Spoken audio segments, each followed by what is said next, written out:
Les grands entretiens de Storia Voce.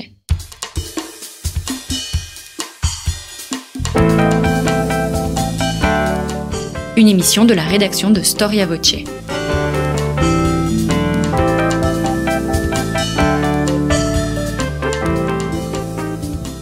On retrouve Marie-Gwen Carichon.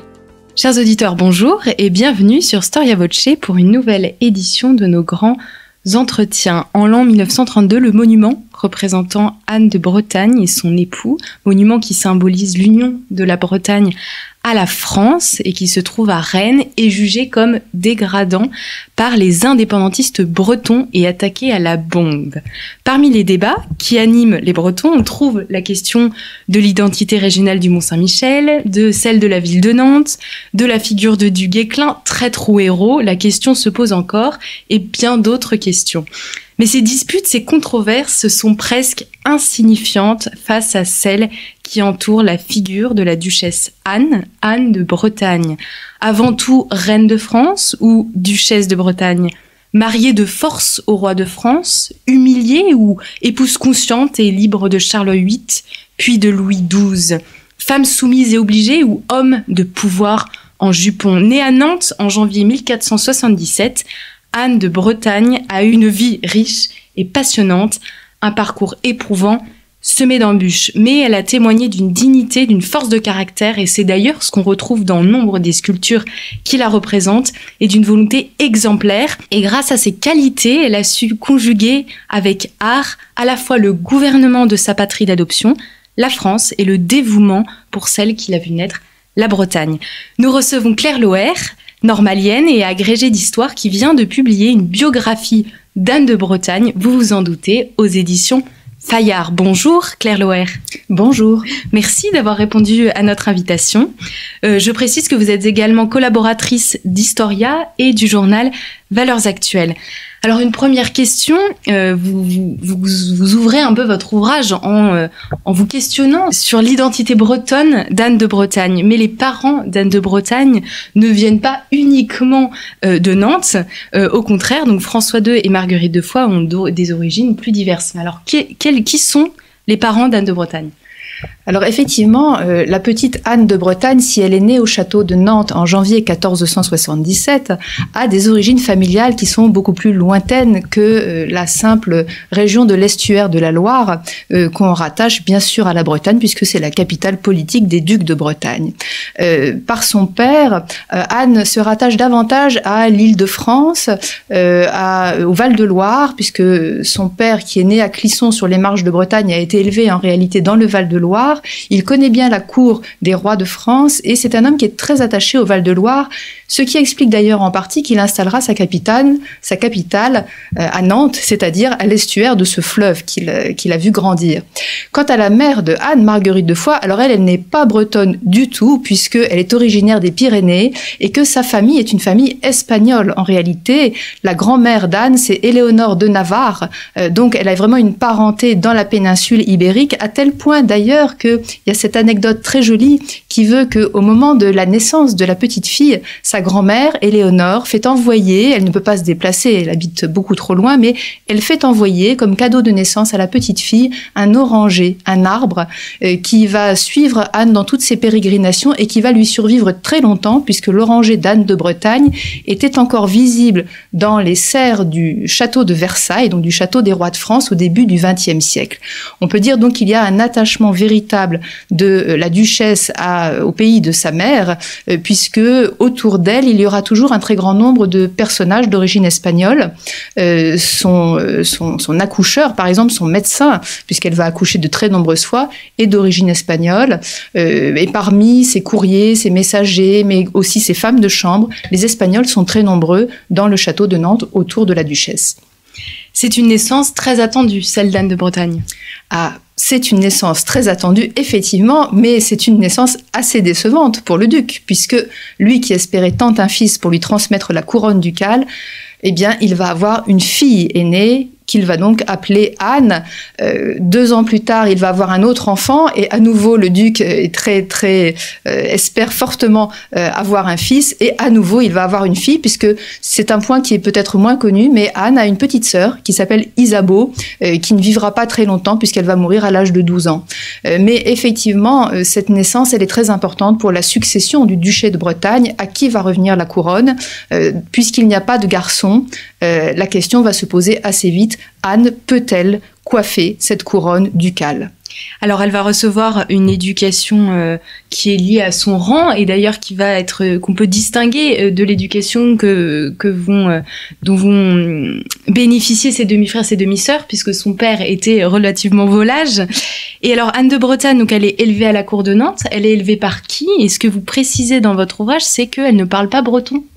Et oui, c'est une petite déception, je pense. Effectivement, autour de la petite duchesse, il y a un certain nombre de femmes. Il y a sa mère, d'abord, Marguerite de Foix, mais il faut savoir qu'à cette époque, les grandes dames n'élèvent pas elles-mêmes leurs enfants, elles ne les nourrissent pas au sein, donc il faut trouver une nourrice pour nourrir l'enfant nouveau-né. Et cette nourrice, qui est la dame Éon, on va la trouver dans la ville de Rennes. Or, comme chacun sait, en Bretagne, Rennes n'est pas en pays bretonnant, Rennes est en pays gallo, c'est-à-dire qu'on y parle ce mélange de vieux français et d'un peu de vocabulaire breton qui fait que la nourrice ne parlera pas breton à l'enfant au moment où elle la nourrira sur son sein. Donc, évidemment, Anne n'a pas appris le breton dans son enfance. Le gallo, si, sans aucun doute, mais elle n'est pas bretonnante. La deuxième dame qui est également très importante dans l'enfance d'Anne, en plus de sa nourrice, c'est celle qui va s'occuper davantage des soins de l'esprit. C'est la baronne de Chateaubriand, c'est Françoise. Qui est une très grande dame également, qui a hérité d'une charge importante en Bretagne alors qu'elle était enfant, alors qu'elle était orpheline, et qui va pouvoir se mettre, on va dire, un petit peu à la place de Anne, puisqu'elle comprend que cet enfant risque d'avoir des charges politiques très importantes à un âge très jeune. Et donc elle va lui donner un petit peu les recettes qu'elle-même a utilisées lorsqu'elle a hérité de la baronnie. Et elle va lui donner une éducation absolument exceptionnelle, qui est très rare à cette époque, en particulier pour les filles, puisque Anne va bénéficier de cours dans énormément de domaines. Elle va apprendre à lire et à écrire. Vous allez me dire la belle affaire, je vous dirai qu'à l'époque, à la fin du XVe siècle, savoir lire et écrire n'est pas si courant, y compris dans l'aristocratie. Or, Anne sait parfaitement lire et écrire. Elle sait écrire et lire en français, mais elle connaît aussi le latin, ce qui est alors là, encore plus étonnant. Elle connaît également des rudiments de langues étrangères, un peu d'anglais, un peu d'allemand, un peu d'espagnol, bien sûr, puisqu'elle a des espagnols dans son entourage, nous en avons parlé. Et puis, elle apprend également un peu de mathématiques. En plus de ces matières intellectuelles, Anne reçoit aussi l'éducation que reçoivent les jeunes filles. Donc, elle apprend bien sûr à broder, elle apprend à chanter, elle apprend la musique, elle pratique le luth à titre personnel, hein, elle sait jouer d'un instrument. Elle apprend également à monter à cheval, puisque nous avons de nombreux témoignages qui montrent qu'elle est une excellente cavalière et elle est capable, quand les circonstances l'exigent, de monter sur un cheval et de s'enfuir au galop, et ça va lui arriver dans sa vie extrêmement mouvementée. Et elle va d'ailleurs même suivre son époux plus tard à la chasse. À cheval. C'était courant à l'époque ? Oui, alors effectivement, la chasse fait partie des grands loisirs princiers en cette fin du Moyen-Âge, au début de la Renaissance. Et on a quelques exemples quand même d'autres femmes à la génération suivante. Diane de Poitiers, par exemple, est connue pour être une excellente chasseresse. Mais la question qui se pose aux femmes, et qui va très vite se poser d'ailleurs pour Anne, est celle de la gestation. C'est-à-dire que quand vous êtes enceinte, eh bien, vous risquez de perdre l'enfant si vous partez au grand galop pour chasser avec votre époux. Cela va lui arriver. Effectivement, elle va faire une fausse couche à la suite d'une de ces grandes randonnées à cheval et progressivement, à mesure que le temps passe, eh bien, elle finit par éviter de monter trop souvent à cheval puisque la question principale qui va se poser dans sa vie, c'est celle de donner un héritier mâle au trône de France. Et ça va être une question terrible dans son existence. Donc on parle de l'enfance d'Anne de Bretagne, on a l'impression qu'elle est un peu élevée comme une reine. On a parlé de la cour et c'est un vocabulaire qui normalement est attribué aux cours royales. Donc la Bretagne par rapport à la France, c'est comme un royaume qui se considère comme l'équivalent de la cour de France ? Et tout à fait, le duc de Bretagne entend bien faire savoir au roi de France que le roi n'a pas de prérogative supérieure à celle du duc. Et vous avez tout à fait raison, le duc se comporte comme un véritable souverain. Il se donne tous les attributs du pouvoir de manière à contrer l'autorité du roi de France qui cherche absolument à mettre la main sur son territoire. Montrer que on peut déployer les fastes d'une cour équivalente, voire même supérieure dans certains cas à celle du roi de France, puisque la cour de Nantes est une cour extrêmement raffinée, une cour où on pratique la musique, où on pratique la danse, où les ornements des demeures sont très belles. Il n'est pas rare de voir des tapis qui viennent d'Orient, des soieries. Le duc de Bretagne, par la magnificence qu'il déploie autour de lui, veut montrer au roi de France qu'il est son égal et qu'il n'a pas l'intention de plier le genou devant lui, ce qui va être à l'origine d'ailleurs de la dernière guerre que va mener le père d'Anne contre le roi de France, Louis XI d'abord et Charles VIII ensuite. L'histoire de la Bretagne et de la France, c'est une histoire conflictuelle au sujet d'un hommage-lige. Oui, c'est un hommage que le duc de Bretagne devrait au roi de France selon le roi de France et que le duc de Bretagne refuse au roi. François II, donc le dernier duc de Bretagne, n'accepte de prêter l'hommage au roi qu'en vertu d'une seigneurie qui se trouve dans la région parisienne, dans un très joli village qui existe encore, qui s'appelle Montfort-l'Amaury. En tant que duc de Montfort, le duc de Bretagne peut accepter d'être l'homme du roi de France, peut accepter de prêter l'hommage. En revanche, en tant que duc de Bretagne, il s'y refuse obstinément et il n'est pas question pour lui de considérer qu'il fait partie des hommes qui doivent l'hommage au roi de France.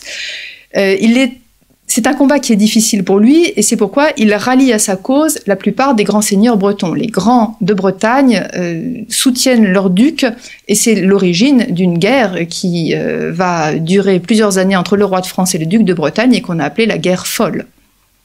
Et alors, au-delà de cette question politique, de cette question de prestige, il faut rappeler à nos auditeurs que la Bretagne, à cette époque, est une région excessivement prospère et riche. Qu'est-ce qu'on y fait en Bretagne et qu'est-ce que le roi de France a envie de posséder en possédant la Bretagne ? La Bretagne, depuis le XIXe siècle, a l'image d'une région pauvre, d'une région qui est un petit peu restée à l'écart de l'industrialisation et cette image est venue se surimposer sur ce qu'était la Bretagne avant. Nous avons totalement oublié que la Bretagne du Moyen-Âge était effectivement une région extrêmement riche, extrêmement prospère. D'abord, elle a un avantage considérable, c'est son littoral. Ce littoral de plusieurs milliers de kilomètres de la Bretagne, c'est un littoral de pêche à une époque où la pêche fait partie des grandes ressources naturelles, que ça soit la mer ou que ça soit la terre. L'homme exploite la terre à cette époque, beaucoup plus peut-être qu'aujourd'hui. Et la pêche fait partie de ces grandes ressources qu'exploitent les Bretons du littoral, de ce qu'on appelle l'Armor. L'Armor, c'est la région de la mer en Bretagne. Les Bretons partent sur les mers, ils vont pêcher le poisson qu'ils ramènent dans les ports et qui est ensuite salé et qui est ensuite vendu dans toute l'Europe. C'est-à-dire, il faut imaginer que cette manne venue de la mer n'est pas vendue exclusivement en Bretagne, ni même seulement dans le royaume de France, mais on trouve le poisson breton jusqu'en Europe centrale, jusqu'en Hongrie, c'est-à-dire qu'il y a des routes commerciales considérables entre la Bretagne et le reste de l'Europe. La mer offre également un autre élément très important pour la Bretagne qui est le sel. Le sel, on en a besoin à l'époque pour conserver les aliments.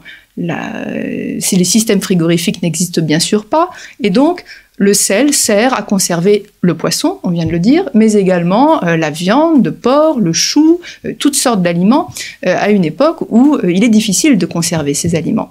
Donc la Bretagne est en première ligne pour récolter le sel de la mer et pour le revendre, bien sûr, au reste de l'Europe. Et puis la Bretagne de l'intérieur, c'est-à-dire la Bretagne du pays des bois, ce qu'on appelle en breton l'Argoate. L'Argoate, c'est le pays de l'intérieur qui s'oppose à l'Armor. En Argoate, on exploite également une forêt qui est encore importante à cette époque et le bois qui s'y trouve fait partie des richesses bretonnes au même titre que le gibier est très abondant. Et puis, dans les terres qui sont cultivées, la grande richesse de la Bretagne, c'est le textile. C'est-à-dire que à la fin du Moyen-Âge, la Bretagne est un des très grands producteurs européens pour le chanvre, pour le lin, qui sont des textiles très importants à une époque où le coton n'est pas encore arrivé jusqu'en Europe. Il n'y a pas de coton. Donc, Les seuls textiles qu'on utilise, c'est le chanvre, c'est le lin et la laine, bien sûr, mais là, pour le coup, la Bretagne ne fait pas partie des grands producteurs. Il faut aller plus au nord de l'Europe, c'est l'Angleterre principalement et la Flandre qui sont les grands producteurs de draps de laine. Le lin et le chanvre servent pour faire les textiles de tous les jours, mais aussi, bien sûr, pour faire les cordages de navires, les voiles de bateaux. Et donc, ces produits-là, effectivement, constituent une richesse considérable pour la région qui, à cette époque, est extrêmement prospère, comme on peut le voir d'ailleurs dans les bâtiments qui ont été construits à la fin du Moyen-Âge. Il suffit de se promener en Bretagne pour voir que les églises, pour voir que les enclos paroissiaux, pour voir que les villes fortifiées, les remparts sont très importants. Il faut de l'argent pour construire tout ça. Et cet argent, il vient du travail des Bretons, ceux de mer et ceux de terre. On comprend donc qu'il n'y avait pas seulement le roi de France qui regardait la Bretagne avec envie, mais bien d'autres souverains, ce qui peut expliquer les nombreuses fiançailles d'Anne, qui était fiancée combien de fois ? Une dizaine de fois peut-être ? Environ, pas un grand nombre, et notamment avec Maximilien d'Autriche. La prospérité de la Bretagne a effectivement attisé les convoitises des souverains voisins. Le roi de France, au premier chef, et le roi d'Angleterre également, qui n'est pas très loin. Les côtes d'Angleterre sont près de la Bretagne. Mais c'est surtout le fait que le duc de Bretagne s'est lancé dans la guerre avec la France qui fait qu'il a recherché des alliés de toutes parts. Et quoi de mieux à proposer à un allié que la main de sa fille, puisque en l'absence d'héritier mâle, c'est elle qui allait hériter de la Bretagne. Donc la dot de cette fillette, la dot d'Anne, pouvait attirer de nombreux prétendants, et ce fut effectivement le cas. Si bien qu'Anne a été fiancée à tour de bras à un certain nombre de souverains européens ou de princes qui étaient peut-être moins titrés, mais qui étaient tout de même des partis très avantageux. Et effectivement, sur cette très longue liste, on trouve Maximilien, qui, au moment de ses premières approches diplomatiques, n'est pas encore empereur, mais va le devenir. À l'époque, il est tout de même roi des Romains, donc un mariage avec Maximilien ferait déjà d'Anne une reine, c'est-à-dire que dès sa plus tendre enfance, on a envisagé qu'elle devienne reine par mariage.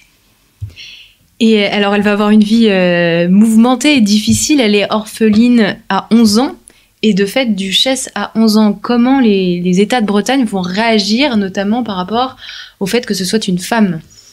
C'est très compliqué pour Anne au moment où son père meurt, puisque, en théorie, par le traité de Guérande de 1365, les filles ne peuvent pas hériter de la couronne ducale.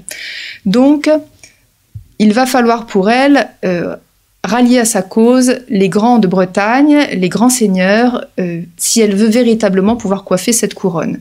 Son père a été prudent, puisqu'il n'avait pas de fils né de son union légitime avec Marguerite de Foix, ce qui ne l'empêchait pas d'avoir d'autres fils qui étaient eux des fils illégitimes, mais puisqu'il n'avait pas de fils qui pouvaient techniquement hériter de la couronne, il avait déjà préparé sa fille, on l'a vu par son éducation, à exercer ses plus hautes fonctions.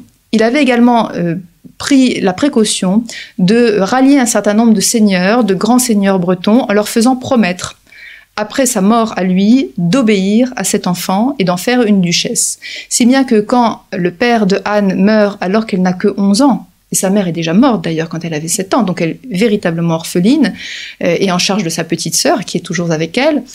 Quand Anne devient orpheline, elle demande à ses seigneurs bretons de renouveler leurs promesses et effectivement, un grand nombre d'entre eux acceptent de la suivre. Mais pas tous. Un certain nombre de seigneurs bretons, en revanche, rallient le camp du roi de France. Si bien que, assez rapidement, elle se trouve en situation, si elle veut garder cette couronne, de continuer la guerre contre la France que son père avait entreprise avant elle. Ce qui est une surprise totale pour l'ensemble de l'Europe. D'abord, le roi de France n'aurait jamais imaginé qu'une enfant de 11 ans oserait continuer à mener une guerre contre lui. Il imaginait au contraire que cette fillette orpheline, c'était la reddition organisée de la Bretagne et qu'il allait mettre immédiatement la main sur le duché. Et pour le reste de l'Europe, ça voulait dire que la Bretagne ne devenait pas française aussi facilement qu'on aurait pu le croire. La guerre continue et l'issue d'une guerre n'est jamais certaine et n'est jamais connue. Elle a 11 ans néanmoins, alors comment s'organise le gouvernement qui prend vraiment les rênes du pouvoir face à cette fillette qui néanmoins assiste à de nombreux conseils. Elle est là et elle donne son avis, mais c'est pas elle qui prend les décisions. Anne a reçu une très bonne éducation, c'est vrai, mais en même temps, c'est une enfant qu'on décrit comme extrêmement réfléchie, tout son entourage s'accorde à dire que c'est une fillette qui est à la hauteur de l'enjeu, qui est à la hauteur de la tâche. Elle a un caractère qui semble la désigner effectivement pour cette situation difficile, puisqu'elle montre une grande forme de sagesse malgré ses 11 ans, malgré son âge très jeune. Effectivement, elle est entourée d'abord d'un premier cercle, puisque au moment de sa mort, son père a pris la précaution de nommer un certain nombre de conseillers auprès d'elle, en particulier le chancelier Montauban, qui lui a été très fidèle. Et en cette période troublée où les traîtrises sont très nombreuses, le chancelier Montauban a montré qu'il n'avait pas de versatilité, donc c'était un personnage sur lequel, a priori, on pouvait s'appuyer. Et puis, autour de Anne se trouvent également d'autres personnages, en particulier Françoise de Dinan, la préceptrice des premiers jours d'Anne est toujours là auprès d'elle, elle devient sa tutrice d'une certaine manière, la personne sur laquelle Anne pense pouvoir se reposer. Malheureusement pour elle, elle va vite se rendre compte que la fidélité à sa personne n'est pas aussi évidente, puisque du côté de la cour de France, on prend des contacts très importants avec de nombreux seigneurs bretons et on verse des sommes considérables pour acheter ces personnages. Anne découvre par exemple qu'il existe une liste des pensionnaires de Bretagne, c'est-à-dire une liste de personnages qui reçoivent une somme régulièrement de la part du roi de France pour appuyer la politique de la France et pour essayer de faire en sorte que le roi de France obtienne le pouvoir en Bretagne. C'est évidemment une très grande déception pour Anne quand elle découvre par exemple que Françoise de Dinan est sur cette liste des grands pensionnaires de Bretagne. Néanmoins, le chancelier Montauban joue un rôle important pour elle, de même que Dunois d'ailleurs, qui est un personnage qui va jouer un rôle aussi dans sa jeune existence, puisque Dunois, plus chevalier que conseiller, est quelqu'un sur qui elle peut se reposer pour ce qui est de sa sécurité, et ça c'est très important pour elle. Grâce à ce petit cercle, elle va réussir tout de même à maintenir son pouvoir dans une situation qui devient de plus en plus précaire pour elle, puisque ses ennemis parviennent à mettre la main sur son château. Nantes ne lui appartient plus à partir du moment où le château ducal a été pris par ses ennemis et qu'elle est obligée de se réfugier dans la ville de Rennes, c'est-à-dire hors de la capitale politique de la région. Et c'est l'idée d'un mariage qui va arranger plus ou moins les relations entre la Bretagne et la France. Comment elle germe cette idée ? L'idée du mariage de Anne est une idée ancienne, puisque dès son enfance, sa dot, le duché de Bretagne, a intéressé un certain nombre de grands seigneurs et de souverains européens. Et parmi la liste de ces souverains, eh bien, le roi de France, finalement, a toujours été considéré comme une hypothèse possible, sinon probable. En tout cas, le roi de France lui-même y a pensé, Louis XI y avait pensé, et son fils Charles VIII n'est pas totalement hostile à cette idée. Alors il faut savoir qu'à l'époque, ce n'est pas Charles VIII lui-même qui gouverne en France, mais sa sœur Anne de Beaujeu qui est régente au nom de son jeune frère, puisque Charles VIII est lui-même devenu orphelin, il est devenu roi de France à l'âge de 13 ans, il n'avait pas la majorité requise, donc ça n'est pas lui qui gouverne. Mais il faut savoir que Charles VIII est déjà fiancé à cette époque à Marguerite d'Autriche. Donc le mariage breton n'est pas envisagé, on va dire, en première solution. C'est une hypothèse possible. Parmi tout ce qu'on a envisagé en termes de fiançailles pour Anne, le roi de France fait partie des possibilités. Pour elle, ça n'est pas forcément la meilleure hypothèse au départ, et alors qu'elle est orpheline, alors qu'elle mène la guerre contre le roi de France, elle se dit dans un premier temps que le meilleur époux pour elle, c'est un époux qui ne serait pas trop proche de ses terres, c'est-à-dire un époux qui aurait un territoire suffisamment lointain pour ne pas trop se préoccuper du gouvernement de la Bretagne et pour la laisser libre, elle, de gérer ses terres, de gérer ses seigneuries en maîtresse de son territoire, ce qu'elle entend bien être. Et c'est ainsi que les négociations avec Maximilien d'Autriche prennent effectivement un tour important jusqu'à mener à un mariage, mais un mariage très spécial, puisqu'il s'agit d'un mariage par procuration. Oui, donc elle a vraiment été mariée à Maximilien d'Autriche et pas seulement fiancée. Dans sa petite enfance, il s'agissait de l'hypothèse de fiançailles, mais effectivement, alors qu'elle est devenue orpheline, elle accepte l'idée du mariage avec Maximilien, Maximilien, donc à ce moment-là, se trouve sur ces terres, donc en Europe centrale, et figurez-vous que ce souverain n'a pas véritablement le temps de venir épouser sa petite fiancée. Donc il envoie un émissaire qui va le représenter, Wolfgang de Paulham, qui arrive donc dans la ville de Rennes où Anne s'est réfugiée avec ses plus proches conseillers, et on va procéder à Rennes à une cérémonie de mariage par procuration, puisque l'époux n'est pas présent. Seule l'épouse est là. Donc, il s'agit d'une cérémonie un peu étrange pour les Bretons, puisque c'est une cérémonie d'origine germanique, où la jeune fille, qui n'a donc que 14 ans, va s'étendre sur un lit en public, puisque cette cérémonie doit être publique, elle doit être vue de tous pour que le mariage soit valide. Anne s'étend sur un lit, et le représentant de Maximilien vient s'allonger à côté d'elle en dévêtant l'une de ses jambes, c'est-à-dire avec une jambe nue. Officiellement, symboliquement, un homme est entré dans le lit de la duchesse, c'est ce que vont dire les héros d'armes, et donc la duchesse est mariée puisqu'il y a eu un homme dans son lit. Cet homme, c'est le représentant de son époux, donc effectivement, Anne est mariée très officiellement à Maximilien, alors qu'en réalité, elle ne l'a jamais vu, et même, encore plus fort, elle ne le rencontrera jamais de sa vie. Anne et Maximilien, finalement, ne se verront jamais, alors qu'ils ont été mariés très officiellement. Jusqu'à ce qu'elle rencontre réellement le futur roi de France et qu'elle se marie à Langeais. On va revenir un peu sur cette question de Langeais. Pourquoi Langeais, qui n'est ni en Bretagne ni près de la cour de France, et qui finit par être organisé. Et à ce moment-là, Charles VIII a 21 ans et la duchesse a 14 ans. Anne a 14 ans au moment où elle se marie avec le roi de France Charles VIII, qui est déjà roi depuis un certain temps, puisqu'il est devenu roi à l'âge de 13 ans et qu'il en a 21 au moment du mariage.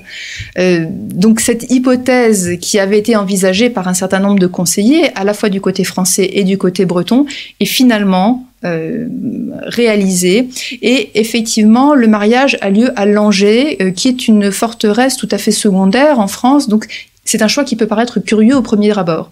Mais il faut bien voir que d'une part, il n'est pas question pour le roi de venir épouser la duchesse sur ses terres, puisque nous avons bien compris qu'il y a une question de prestige et d'autorité entre ces deux personnages. Donc, on va demander à la duchesse de faire une partie du chemin. Et pour que les deux parties soient d'accord, finalement, chacun des deux va faire la moitié du chemin, en quelque sorte. C'est ainsi qu'on trouve la forteresse de Langeais comme endroit pour célébrer le mariage. Langeais présente aussi d'autres avantages, c'est que c'est une forteresse qui est bien gardée. Or, à partir du moment où le mariage est décidé entre le roi et la petite duchesse, on a très peur que la duchesse se fasse enlever. Le kidnapping des jeunes filles est quelque chose de très courant à cette époque, surtout quand elles ont une dot très importante. Or, Anne va devoir sortir de la ville de Rennes et aller à la rencontre du roi. Cette route est dangereuse, il lui faut une bonne escorte, et il faut arriver dans un endroit qui est sûr, de manière à ce que ce mariage puisse effectivement être signé d'abord avec un contrat et des notaires qui sont présents, mais également consommé, puisque c'est la consommation charnelle du mariage qui vaut tous les actes signés et qui fait que effectivement les deux époux seront entrés dans une logique irréversible, c'est-à-dire qu'on ne peut plus revenir en arrière. Là, on est dans un vrai mariage, contrairement avec Maximilien. Et si Maximilien s'était déplacé pour consommer son mariage, il aurait gardé sa jeune épouse, mais il a pensé qu'il n'en avait pas le temps. Donc effectivement, c'est Charles VIII, finalement, on peut dire, qui remporte cette partie diplomatique en épousant la duchesse et en mettant la main, effectivement, d'une certaine manière, sur le duché. Anne, elle est contrainte ou elle accepte, pour des raisons diplomatiques ou des raisons politiques, ce mariage avec Charles VIII ? Il me semble que si Anne avait été contrainte, elle se serait ralliée à ce mariage beaucoup plus tôt. Elle a quand même mené la guerre pendant plus de 3 ans, ce qui est tout à fait étonnant. Elle a pris des risques pendant cette période de guerre. Et c'est véritablement par la négociation diplomatique que le mariage français est apparu finalement comme une solution acceptable pour celle qui avait promis à son père de ne pas assujettir la Bretagne à la France. Par le mariage, Anne apportait à ces sujets d'abord la paix. Et ça, c'était quelque chose de très important, puisqu'il faut savoir que depuis que cette guerre avait commencé avec la France, toute la région des Marches de Bretagne, c'est-à-dire la frontière entre la France et la Bretagne, était sans cesse sillonnée par les armées, et les armées de l'époque, ce sont des bandes de soudards qui brûlent les villages, qui pillent les réserves, qui assassinent les habitants, et il y avait véritablement une impossibilité dans certains villages désormais de vivre, c'est-à-dire que des villages entiers s'étaient vidés du fait de cette guerre. Le mariage apportait la paix, et ça c'était déjà quelque chose de très important pour la duchesse. Et puis, quand on épouse un roi, quand même, on devient reine. Et là, on ne peut pas dire qu'il s'agit d'une humiliation. Devenir reine, c'est quelque chose de tout à fait unique, sauf dans le cas de Anne, qui va l'être 2 fois, c'est vrai. Mais on ne lui apporte pas un mariage au rabais, si j'ose dire. C'est une jeune fille qu'un roi déjà fait épouse. Ça n'est pas un prince qu'elle épouse. Ça n'est pas un homme qui peut-être un jour aura la couronne. C'est quelqu'un qui a déjà la couronne de France et qui l'a choisi pour devenir sa reine. Donc, je ne vois pas trace d'humiliation dans ce mariage. Je pense au contraire que Anne a fait un choix réfléchi, choix qui d'ailleurs est validé par un contrat, puisqu'au moment du mariage, le contrat qui a été signé entre les 2 époux est extrêmement important, puisqu'il indique les clauses de dévolution de la Bretagne en cas de décès de l'un ou l'autre des 2 époux. Et ensuite, donc, elle arrive à la cour de France. Et ce qui est intéressant, et c'est ce que vous nous expliquez dans la biographie que vous avez écrite, c'est qu'elle va garder la coiffe bretonne elle va à la fois adopter la mode à la française, avec les robes à la française que porte la cour, et en même temps garder la coiffe bretonne au milieu de toutes ces dames qui, elles, portent la coiffe de l'époque, qui est plus classique. Elle veut témoigner à la cour de France qu'elle est toujours duchesse, ou est-ce qu'on peut dire duc de Bretagne? Pour Anne, il est très important, une fois qu'elle est devenue reine, de bien faire comprendre à son époux, à la cour de France, mais aussi à tous les souverains européens, attention, elle est devenue un personnage d'envergure internationale, un personnage public, de faire comprendre que ce mariage ne fait pas disparaître ce qu'elle était auparavant. Elle était duchesse de Bretagne et elle entend le rester. En réalité, c'est un peu plus compliqué que cela, puisque son époux fait disparaître le chancelier de Bretagne, ou en tout cas, il nomme à la tête de la Bretagne un personnage qui lui obéit. Anne ne peut plus signer un certain nombre de documents qui ont trait aux affaires de Bretagne, mais effectivement, par son costume, par les gens qui l'entourent, elle entend montrer qu'elle est entrée à la cour de France en tant que Bretonne, et elle le reste. Elle reste duchesse de Bretagne. Son premier mariage va être un petit peu compliqué à cet égard, puisqu'effectivement, Charles VIII essaye toujours de la maintenir loin de ce territoire et loin de ses exigences. En revanche, au moment du 2e mariage avec Louis XII, elle va véritablement faire éclater ce personnage qui est en elle. Elle redevient très nettement duchesse de Bretagne. Elle a renégocié un contrat de mariage qui est beaucoup plus avantageux pour elle, et elle continue effectivement à porter cette fameuse cape bretonne sur la tête. Elle est entourée de toute une série de jeunes filles bretonnes qui sont ses familières, qu'elle essaye de marier à des grands seigneurs européens. Elle a une politique de mariage qui est très active pour placer les familles bretonnes, y compris dans les familles royales européennes. Et puis elle a aussi à ses côtés la fameuse garde des 100 Bretons, c'est-à-dire 100 jeunes hommes qui sont habillés à ses couleurs et qui l'accompagnent, en particulier quand elle sort du château d'Amboise, qu'elle va dans la ville qui se trouve au pied du château, et qui sont toujours à ses côtés. Son premier époux meurt, et c'est ce que vous nous dites en expliquant qu'elle va se marier avec Louis XII. Elle a eu le temps en fait de réfléchir au mariage le plus avantageux pour elle et la Bretagne. L'union avec Louis XII lui permet d'avoir de mieux gouverner la Bretagne, en même temps de se sentir plus légitimement reine de France. Au moment du mariage avec Louis XII, les conditions sont totalement différentes de ce qu'elles étaient avec Charles VIII. D'abord, il n'y a pas la guerre avec la France. Anne n'est plus en guerre contre l'homme qu'elle va épouser, ce qui était déjà une situation quand même extrêmement complexe. En plus, il faut savoir que Louis XII connaît bien Anne, puisqu'il l'a connue lorsqu'elle était enfant, et contrairement à Charles VIII, il connaît parfaitement l'éducation qu'elle a reçue. Il sait que c'est une femme de tête, il sait que c'est une femme qui est capable de gouverner un territoire, et il a une très grande confiance en elle, en ses capacités, mais aussi en sa loyauté. Ça fait déjà de nombreuses années qu'elle est devenue reine de France, elle a montré qu'elle était un personnage de grand charisme, que les Français, les sujets de France reconnaissent comme leur reine. Donc Louis XII va véritablement lui faire confiance, et il va lui donner par exemple la régence du royaume lorsqu'il est en Italie, lorsqu'il mène ses guerres en Italie, et Anne va pouvoir faire preuve de bon gouvernement en l'absence de son époux. C'est une femme qui est très intéressée par les questions administratives, qui a reçu l'éducation nécessaire au gouvernement du royaume, et donc elle va véritablement mettre en application les bonnes leçons qu'elle a reçues. Et puis, au moment de son 2e mariage, effectivement, elle reprend les rênes du duché de Bretagne. C'est à nouveau elle qui va d'abord renommer le chancelier Montauban comme chancelier de Bretagne, c'est-à-dire un fidèle d'entre les fidèles, et qui va effectivement s'intéresser aux affaires de Bretagne. Elle fait construire des navires, elle fait lever des impôts, ou au contraire, quelquefois, elle exempte les sujets d'impôts parce qu'elle se rend compte, c'est une fine politique, Anne, elle se rend compte que quand les années de récolte sont mauvaises, il ne faut pas accabler les sujets avec des impôts, donc quelquefois il faut savoir attendre pour faire prospérer son territoire, et elle va également, à la fin de sa vie, mener un grand voyage en Bretagne où elle retourne en 1505 pour faire le grand pèlerinage de Bretagne. C'est un homme de pouvoir, Anne de Bretagne, on peut le dire. On peut dire qu'Anne de Bretagne est un homme de pouvoir, tout à fait. Ce pouvoir se manifeste à deux moments véritablement dans son existence. D'abord au moment où elle devient orpheline, entre 11 ans et 14 ans, donc à un âge très jeune, et puis au moment du deuxième règne, au moment de son mariage avec Louis XII, effectivement, non seulement elle reste souverain de Bretagne, mais en plus elle devient régente du royaume de France. Tout se passe très bien avec Louis XII, chacun gouverne son royaume, ou plutôt il gouverne à deux royaumes, mais Anne pense à la suite. Comment ils envisagent cette union de la France et de la Bretagne ? Pour Anne, il n'est pas question d'une union de la France et de la Bretagne, puisqu'elle a négocié par son mariage, au moment du mariage et par contrat, le fait que la Bretagne doit revenir au deuxième de leurs enfants. Un fils de préférence, bien sûr, mais s'il s'agit d'une fille, pourquoi pas une fille ? Or, rien ne va se passer comme cela était prévu dans le contrat. Anne donne naissance à une petite fille très rapidement après le mariage avec Louis XII, même exactement 9 mois, ce qui est un cas d'école, dirons-nous.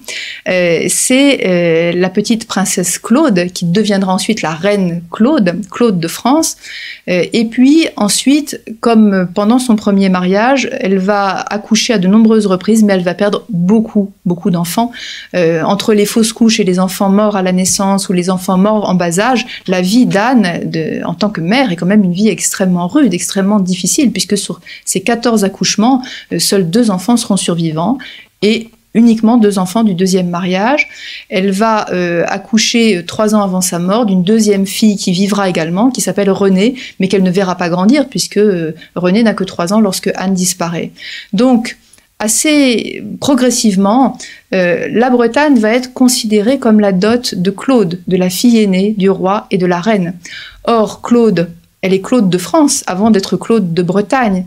La princesse Claude n'est jamais allée en Bretagne. Et curieusement, sa mère ne l'a pas intéressée à la question bretonne. C'est assez étonnant quand on sait dans quel état d'esprit elle-même a été élevée.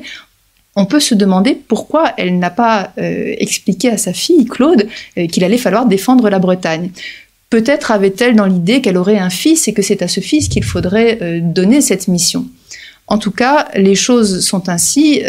Claude n'a pas voulu défendre la Bretagne alors qu'elle en a hérité. C'est son héritage et ça devient de fait sa dot quand elle épouse, après la mort de sa mère, le futur roi François Ier. Est-ce qu'à la mort d'Anne de Bretagne, on peut dire que c'est la fin de l'indépendance de la Bretagne ? Au moment de la mort de Anne, les choses sont encore un peu indistinctes, c'est-à-dire qu'il y a encore une possibilité d'évolution. En effet, Louis XII n'a pas voulu marier sa fille au futur François Ier du vivant de Anne, puisque Anne y était opposée. Il a attendu. Anne meurt en janvier 1514, et c'est seulement au mois de mai que Claude est marié avec François. Et 4 mois après, c'est quand même très rapproché. Après la mort de Anne, mais pas avant sa mort, parce qu'elle ne le voulait pas. C'est d'ailleurs une noce tout à fait étonnante, puisque toute la noce est en noir. Le roi exige que les mariés et l'ensemble des invités soient habillés en noir, en deuil de la reine qui est morte 4 mois plus tôt. À ce moment-là, François d'Angoulême n'est pas encore François Ier, c'est toujours Louis XII qui est roi. Louis XII espère encore avoir un fils. Il va se remarier très vite pour avoir un fils, mais il va aussi mourir très vite. Il meurt en 1515 et François Ier devient roi. Il a épousé Claude, dont la dot est constituée de la Bretagne. En tout cas en théorie, parce qu'il y a tout de même cette petite Renée qui a 3 ans et qui est vivante et qui est bien le 2e enfant du couple royal. Donc en théorie, on pourrait penser que c'est Renée qui doit hériter de la Bretagne. Mais elle est trop petite, elle ne peut rien dire. Le roi François Ier a désormais tout pouvoir. Donc, il va convaincre progressivement sa femme de lui céder cette Bretagne. Ce que Claude va faire, effectivement, elle meurt jeune, elle meurt à l'âge de 25 ans, et sur son lit de mort, elle réitère sa promesse à son époux de lui donner la Bretagne qui lui appartient. Et c'est ainsi que François Ier devient possessionné de la Bretagne, mais François Ier est un souverain extrêmement prudent. Il décide de ne pas heurter les Bretons de front, donc il se contente dans un premier temps de nommer un chancelier qui va être quelqu'un qui va faire un petit peu le pont entre... Oui, qui va être un intermédiaire, on va dire, entre la couronne de France et les États de Bretagne, puisque la Bretagne est gouvernée par les États à cette époque. Et puis, quand un fils va lui naître, qui s'appelle François également, François Ier va proposer à ce moment-là aux États de Bretagne de faire tomber la couronne ducale, non pas sur sa tête à lui, roi de France, mais sur la tête de son fils, qui sera peut-être un jour roi de France. De cette manière, on recule encore le moment où la Bretagne risque d'être rattachée à la France. Et à ce moment-là, les États se posent la question, quelle est la réponse qu'il faut apporter à la proposition du roi ?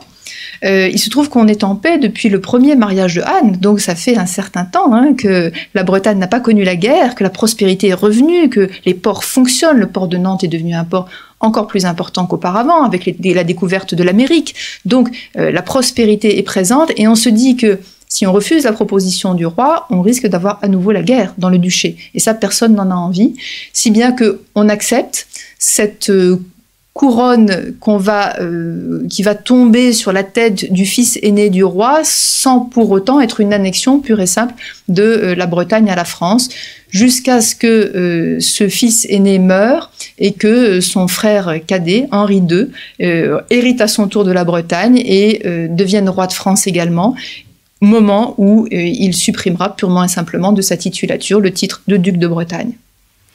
On va revenir à la mort d'Anne de Bretagne, qui meurt le 9 janvier 1514. Dignement, d'ailleurs, elle veut être fidèle à son rang. Où elle est enterrée, Anne de Bretagne ? Anne de Bretagne, effectivement, meurt en public, comme tous les grands personnages de cette époque, donc il faut savoir mourir. C'est quelque chose qu'on a un petit peu oublié aujourd'hui, mais la mort publique est un moment aussi où les souverains montrent de quel bois ils sont faits, d'une certaine manière. Et Anne aurait voulu être enterrée en Bretagne. Seulement son époux, Louis XII, le roi de France, qui est toujours vivant, qui est veuf désormais, ne l'entend pas du tout de cette oreille. Elle est reine de France, donc son corps doit gagner la basilique de Saint-Denis, au nord de Paris. On trouve une solution intermédiaire, dirons-nous, c'est-à-dire qu'on fait ce qui existe très souvent à l'époque pour les souverains, c'est ce qu'on appelle la sépulture multiple. Donc, on ouvre le corps de la reine, on prélève son cœur, qu'on va mettre dans un espèce de reliquaire en or qui va partir. Elle meurt à Blois, donc son cœur part vers Nantes. Il va être amené jusqu'à Nantes en grande procession et il va être enterré auprès de ses parents dans la ville de Nantes. Pendant ce temps, son corps qui a été embaumé prend la route également, mais vers le nord, et il sera enterré, lui, à Saint-Denis. Donc, il y a deux endroits finalement où on peut retrouver la reine Anne. Donc, il y a deux endroits de dévotion. Il y en a un en France et il y en a un en Bretagne, ce qui est tout à fait conforme finalement à la vie qu'a eue Anne, à la fois duchesse de Bretagne et reine de France. Et ce qui est intéressant au sujet d'Anne de Bretagne, c'est que autant Catherine de Médicis a le nom entaché des massacres de la Saint-Barthélemy, Aliénor d'Aquitaine a quand même une réputation un peu variable. Et Anne de Bretagne, on a l'impression qu'elle est considérée comme quelqu'un de digne, de pieux, que ce soit en France ou en Bretagne. Depuis en fait sa mort, les gens l'admirent et la respectent. Effectivement, les comparaisons que vous faites sont justes. Aliénor, par exemple, est une reine qui avait reçu une éducation comparable à celle de Anne, c'est-à-dire une éducation exceptionnelle. Mais effectivement, la réputation d'Aliénor n'était pas très très bonne du fait de ses relations avec ses deux époux, d'abord le roi de France, ensuite le roi d'Angleterre. Anne, en revanche, a conservé une bonne réputation. Elle est l'ancêtre de nombreux rois de France, puisque elle était la mère de Claude, donc elle a été la grand-mère de tous les enfants qui sont nés de Claude, et parmi eux, il y a eu des rois. Et c'est une femme dont la réputation est plutôt attachée à ses croyances religieuses, mais également à son administration de son duché, régence du royaume. Il n'y a pas de scandale autour de la vie de Anne.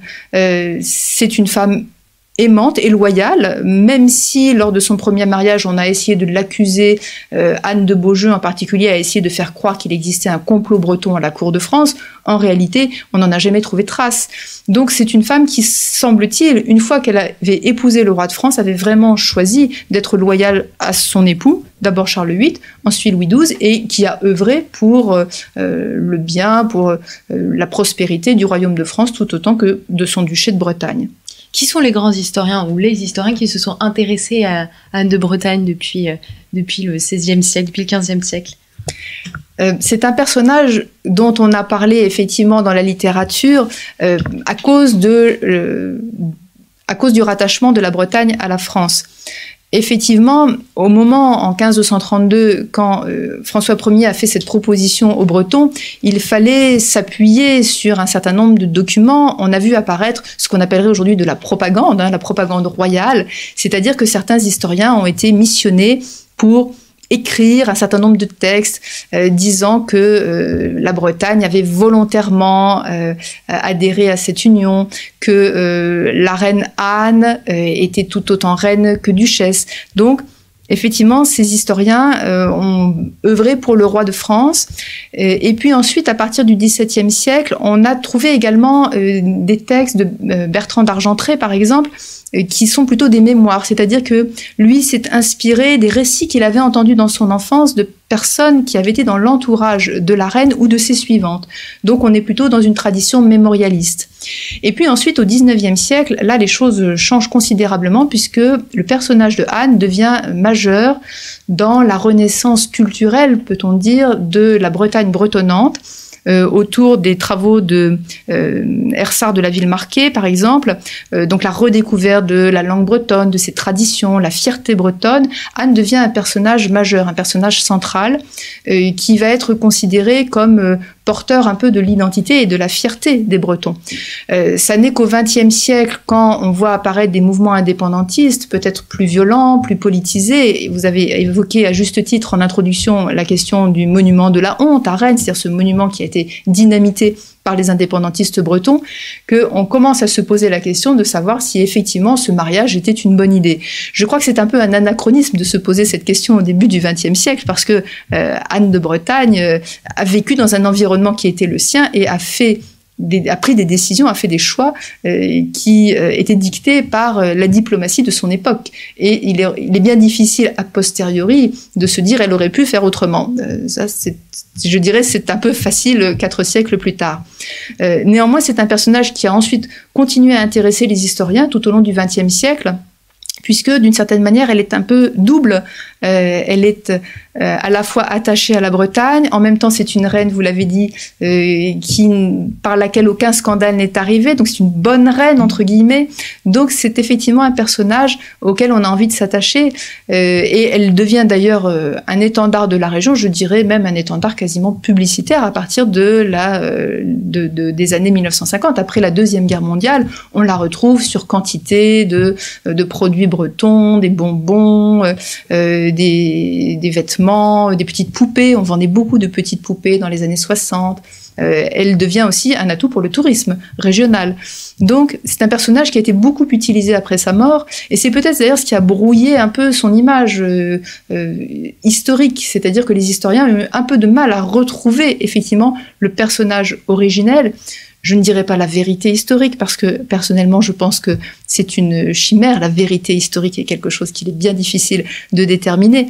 Mais en tout cas, d'essayer de se rapprocher de ce qu'était une femme qui vivait au Moyen-Âge, qui était prise dans un engrenage diplomatique qui l'a dépassée à certains égards, et où elle a dû faire des choix qui ne la concernaient pas seulement elle, mais qui concernaient tout un peuple, toute une région, et même toute la diplomatie européenne. Je crois que ça, c'est quelque chose qu'il faut bien rappeler. C'est que les décisions qui ont été prises par Anne au cours de sa vie ont eu une influence, ont eu un impact sur l'ensemble de la politique européenne.